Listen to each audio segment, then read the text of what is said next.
In this community in Ghana's rural Upper East region, power is a problem.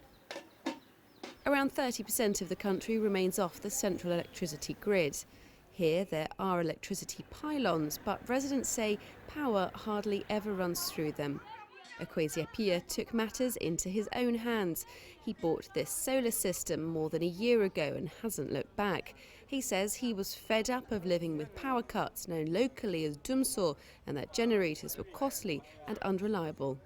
I will choose solar because nowadays dumsor is too much.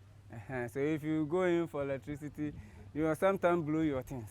But as for solar, if the sun comes out, then you don't have any problem. So solar is good. Me, I will choose solar more than the electricity. Appiah's solar system was installed by a Ghanaian company called Northlight Solar.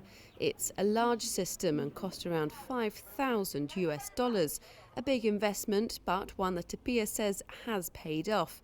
From his panels, he powers not only his home, but a variety of small businesses too.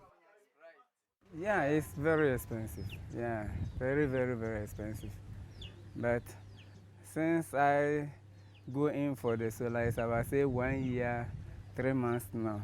And then I've been able to pay all this thing, and now I'm free.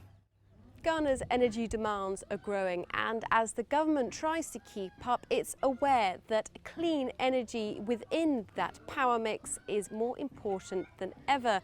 There are certain policies in place to try and bring solar power solutions to massive on-grid projects. But for entrepreneurs and those working in the solar sector for off-grid solutions, finding investors is still a major challenge.